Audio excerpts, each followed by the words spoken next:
नमस्कार मित्रों। मित्रों, एक समय की बात है जब देवर्षि नारद जी नारायण नारायण का जाप करते हुए वैकुंठ में आते हैं।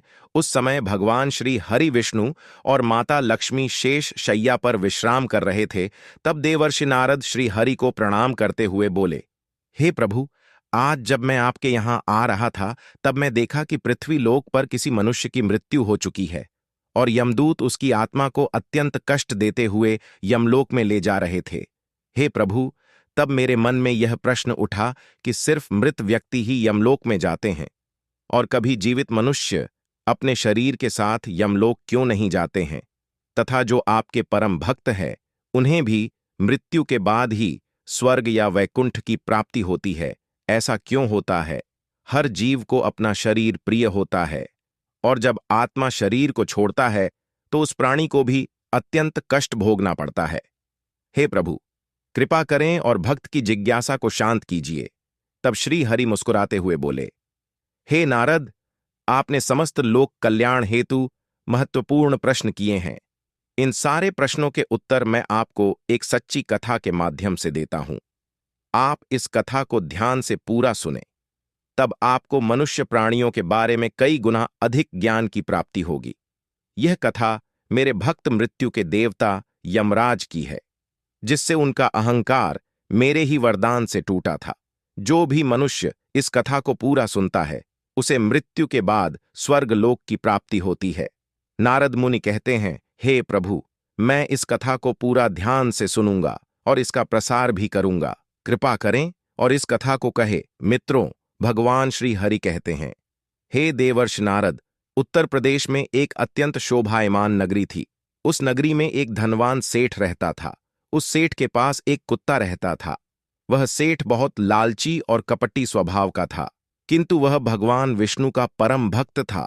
वह हमेशा अपने इष्टदेव भगवान विष्णु की पूजा आराधना करता रहता था।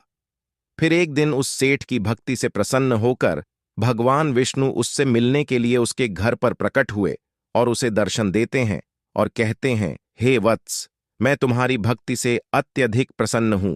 मांगो, तुम्हें जो भी वर चाहिए, तुम्हारी जो भी इच्छा और मनोकामना है, मैं अवश्य पूर्ण करूंगा। मित्रों, भगवान श्री हरि कहते हैं, हे देवर्षि नारद, वह सेठ भगवान से कहता है, हे प्रभु, मैं आपके दर्शन करके धन्य हुआ। प्रभु, मुझे कुछ नहीं चाहिए, मेरे पास आपका दिया हुआ सब कुछ है। फिर वह सेठ एक सादा कागज निकालता है और भगवान से कहता है, हे प्रभु, आप इस कागज पर अपने दस्तखत कर दीजिए ताकि मैं दुनिया के लोगों को भगवान के दर्शन पाने का सबूत दिखा सकूं, क्योंकि आजकल दुनिया में कोई यह मानना ही नहीं चाहता है कि भगवान है। फिर भगवान ने कहा, ठीक है वत्स, लाओ, मैं तुम्हारे कागज पर दस्तखत कर देता हूं। इतना कहकर भगवान विष्णु उस सेठ के कागज पर दस्तखत कर देते हैं और अंतर्ध्यान हो जाते हैं। फिर वह सेठ उस कागज को हमेशा अपनी जेब में ही डालकर रखता था ताकि वह दूसरों को भगवान के होने का सबूत दिखा सके। फिर कुछ दिनों बाद उस सेठ का वह कुत्ता मर जाता है, जिससे वह सेठ बहुत ही दुखी हो जाता है। सेठ का कुत्ता मृत्यु के बाद यमलोक में जाने लगता है। फिर यमलोक पहुंचने के बाद वह कुत्ता यमराज के सामने आकर खड़ा हो जाता है। यमराज उस कुत्ते का लेखा जोखा निकालते हैं और कहते हैं, हे श्वान महाराज, तुमने तो पशु का जन्म पाकर भी कोई पाप नहीं किया है। तुमने हमेशा अपने मालिक के साथ वफादारी की है, कभी किसी पशु पक्षी आदि प्राणियों को कष्ट नहीं दिया है। तुमने अपने सभी काम बड़े ईमानदारी के साथ किए हैं। हे स्वान, एक कुत्ते का जन्म पाकर भी तुमने कोई भी घृणित कार्य नहीं किए हैं, इसीलिए तुम्हारे सभी जन्मों के पाप अब नष्ट हो चुके हैं। हे श्वान महाराज, अब तुम बताओ, तुम किस लोक में जाना चाहते हो? तुम जहां चाहोगे वहां तुम्हें भेजा जाएगा। तुम जिस प्राणी का जन्म चाहते हो वह जन्म भी तुम्हें दिया जाएगा। हम तुम पर बड़े ही प्रसन्न हैं। शीघ्र बताओ, तुम्हारी क्या मनोकामना है? फिर वह कुत्ता बोलने लगता है, हे धर्मराज, आप चाहे मुझे नरक में भेजो या स्वर्ग में, मैं कहीं पर भी जाने के लिए तैयार हूं। लेकिन मेरी आपसे विनती है कि मैं जिस भी स्थान पर रहूं, मैं किसी मनुष्य के बंधन में न रहूं। मुझे किसी मनुष्य की गुलामी ना करनी पड़े और ना ही मुझे मनुष्य का जीवन चाहिए। आप कृपा करके मुझे कोई उचित स्थान प्रदान करें। मित्रों, भगवान श्रीहरि कहते हैं, हे देवर्षि नारद। कुत्ते की बात सुनकर यमराज आश्चर्यचकित होते हैं और सोचने लगते हैं कि मनुष्य का जीवन पाने के लिए तो देवता भी तरसते हैं, फिर यह कुत्ता मनुष्य का जीवन ना देने की कामना क्यों कर रहा है। फिर यमराज उस कुत्ते से कहते हैं, हे श्वान महाराज, तुम मनुष्यों से इतना द्वेष क्यों करते हो। मनुष्य का जन्म पाने के लिए तो बड़े बड़े देवता भी तरसते हैं। पृथ्वी पर तो मनुष्य का जीवन ही सर्वश्रेष्ठ है, फिर क्यों तुम मनुष्य का जन्म नहीं पाना चाहते हो। इससे पहले तुम्हें कभी मनुष्य का जीवन नहीं मिला है, शायद इसीलिए तुम मनुष्य जीवन के फायदे नहीं जानते हो। तुम एक बार मनुष्य का जीवन प्राप्त करके देखो, तुम्हें पता चलेगा कि उसके कितने फायदे हैं। मित्रों, भगवान श्री हरि कहते हैं, हे देवर्ष नारद। यमराज की बात सुनकर वह कुत्ता कहता है, हे धर्मराज, मैं जानता हूं कि मनुष्य का जन्म कितना अनमोल है, लेकिन मनुष्य बड़ा ही स्वार्थी, धूर्त, कपटी और चालाक होता है। जब वह अपना मतलब देखने लगता है तो सही गलत सब कुछ भूल जाता है। उसकी तृप्ति किसी चीज से नहीं होती है। सारे संसार का धन भी उसे मिल जाए तो भी वह संतुष्ट नहीं रहता। उसकी भूख कभी नहीं मिटती है। मनुष्य बड़ा ही असंतोष होता है। वह अकारण ही दुखी रहने लगता है और दूसरों को भी दुख देने लगता है। मनुष्य मुझ जैसे बेजुबान जानवरों को अपना गुलाम बनाकर रखता है और अपना काम निकलवाना रहता है। इतना ही नहीं, मनुष्य तो भगवान को भी धोखा देता है। इसीलिए मुझे मनुष्य जन्म नहीं चाहिए। मित्रों, भगवान श्री हरि कहते हैं, हे देवर्षि नारद। यमराज कहते हैं, हे श्वान महाराज, यह तुम क्या कह रहे हो। मनुष्य भगवान को धोखा भला कैसे दे सकता है। तुम जरा बताओ, मैं भी तो जानूं। फिर कुत्ता कहने लगता है, हे धर्मराज, मनुष्य जब मंदिर में जाता है तो स्वार्थी मन से भगवान की पूजा करता है। भगवान से कहने लगता है, हे भगवान, मेरा यह काम बना दो। मैं इतने पैसे चढ़ाऊ दान धर्म करूंगा, भंडारा करूंगा, गरीबों को कपड़े दान करूंगा। लेकिन जब उसका काम पूरा हो जाता है तो वह सब कुछ भूल जाता है। मित्रों, भगवान श्री हरि कहते हैं, हे देवर्ष नारद, आगे बढ़ने की होड़ में वह अपनों का ही शोषण करता रहता है, एक दूसरे की टांग खींचने में लगा रहता है। ना खुद ऊपर उठने का प्रयास करता है, ना ही दूसरों को उठने देता है, ना चैन से खाता है और ना दूसरों को खाने देता है। मनुष्य अपना काम करवाने के लिए दूसरों को धोखा देता है और उसकी धूर्तता तो देखिए, वह भगवान को भी लालच दिखाकर अपना काम बना लेता है। जब काम पूरा होता है तो कहता है, भगवान के पास तो सब कुछ है, मैं उन्हें क्या दे सकता हूं। इस प्रकार से कहकर वह अपनी बात से मुकर जाता है। हे यमराज, इंसानों के बुरे कर्मों को गिनाते गिनाते मैं थक जाऊंगा, किंतु उसके बुरे कर्म समाप्त नहीं होंगे। उसकी चालाकी के आगे तो देवता भी कुछ नहीं है। कुत्ते की बात सुनकर यमराज कहते हैं, हे श्वान महाराज, माना कि इंसान बहुत चालाक होता है, लेकिन वह हम देवताओं को मूर्ख नहीं बना सकता, क्योंकि हमारे यहां जितने भी जीव आते हैं उन्हें हम ही दंड देते हैं। उसने पृथ्वी लोक पर कितनी चालाकी क्यों ना की हुई हो, उसे मृत्यु के बाद यही आना पड़ता है। सभी इंसान यहां पर आकर हमारे सामने रोते हैं, माफी मांगने लगते हैं, नरक जाने के भय से और मेरे भयंकर रूप को देखकर थर थर कांपते हैं। सभी मनुष्य हमारे अधीन रहकर ही काम करते हैं। मित्रों, भगवान श्री हरि कहते हैं, हे देवर्षि नारद। फिर वह कुत्ता बोलता है, हे धर्मराज, आपके पास जितने भी मनुष्य आते हैं वे सब मरे हुए होते हैं। आपका पाला किसी जीवित इंसान से नहीं पड़ा है। तुमको नहीं पता है कि जीवित इंसान कितना खतरनाक होता है। उसको यमलोक लेकर आओगे तब आपको पता चल जाएगा। कुत्ते की बात सुनकर यमराज को आश्चर्य हुआ और गुस्सा भी आ गया। वे सोचने लगे, यह तो हमारे यहां पर आकर हमारा ही अपमान कर रहा है। इस तुच्छ कुत्ते को दिखाना होगा। हमारे सामने कोई इंसान कुछ भी नहीं है। इंसानों की चालाकी हमारे सामने नहीं चल सकती। मित्रों, भगवान श्री हरि कहते हैं, हे देवर्षि नारद, इस बात को साबित करने के लिए यमराज अपने दूतों को बुलाते हैं और कहता है, हे दूतों, जाओ और इस कुत्ते के मालिक को जीवित ही उठाकर यमलोक लेकर आ जाओ। हम भी देखते हैं कि जीवित इंसान हमारे सामने क्या चालाकी करता है। अगर यह कुत्ता गलत साबित होता है तो इसे अनेक वर्षों तक नरक में डाला जाएगा। मित्रों, भगवान श्री हरि कहते हैं, हे देवर्षि नारद, उस कुत्ते को पूरा यकीन था कि एक अकेला जीव मनुष्य स्वर्ग लोक में खलबली मचा देगा। फिर यम के दूत धरती लोक पर जाते हैं और उस कुत्ते के मालिक को अर्थात उस सेठ को चारपाई के साथ उठाकर यमलोक ले जाने लगते हैं। तभी बीच रास्ते में उस सेठ की नींद खुल जाती है और वह देखता है कि दो सिंगों वाले यमदूत उसे चारपाई के साथ उठाकर यमलोक ले जा रहे होते हैं। वह सेठ उन यमदूतों से पूछने लगता है, हे यमदूत, क्या मेरी मृत्यु नींद में हो चुकी है? तब यमदूत कहने लगते हैं, नहीं मनुष्य, तुम अभी जीवित ही हो। फिर वह सेठ कहता है, फिर आप दोनों मुझे कहाँ ले जा रहे हैं? मैंने कौन सा पाप किया है?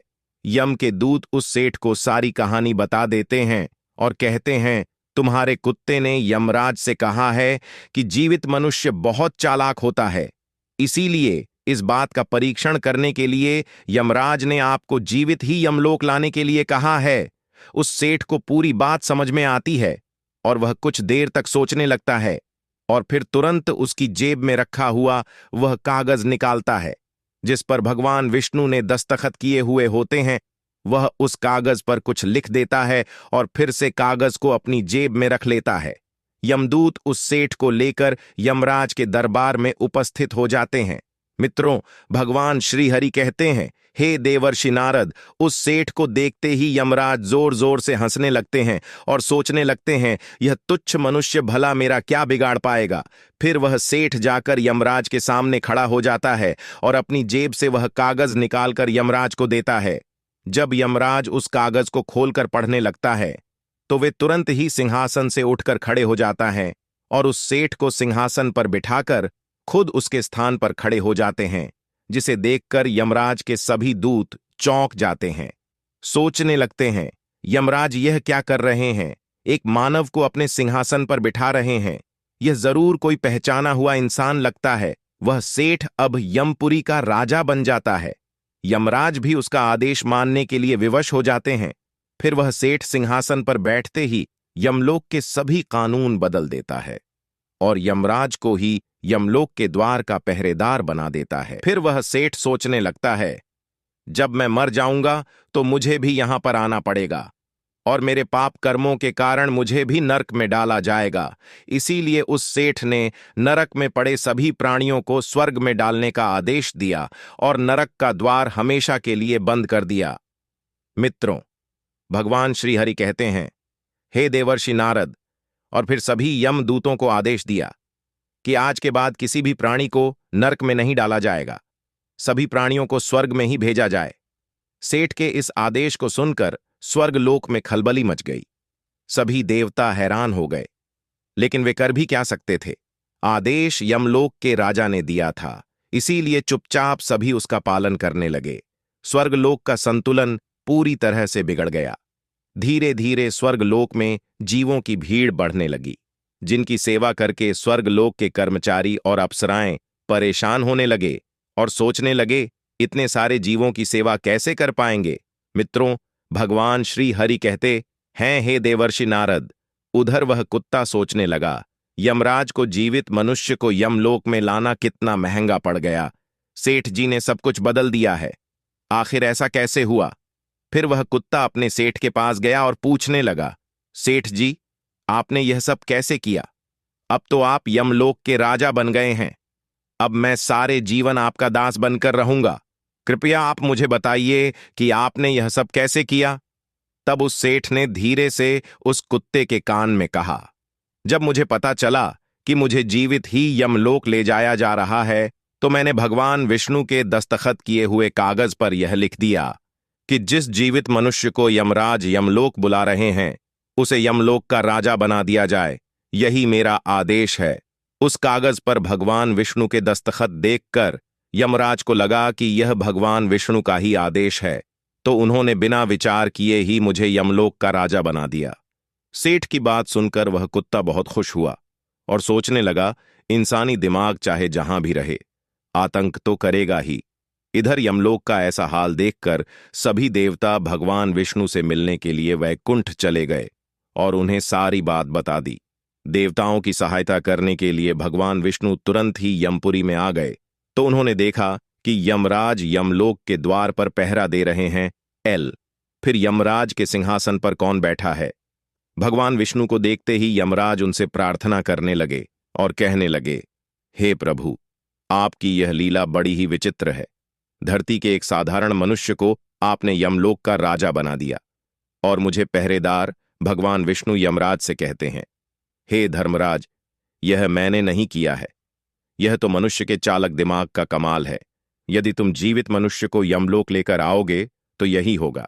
इसीलिए मैंने मृत्यु के बाद ही मनुष्य को यमलोक लाने का आदेश दिया था, ताकि मनुष्य के सभी दोष और स्वभाव शरीर के साथ नष्ट हो जाएं और केवल उसकी आत्मा ही यमलोक में प्रस्थान करे।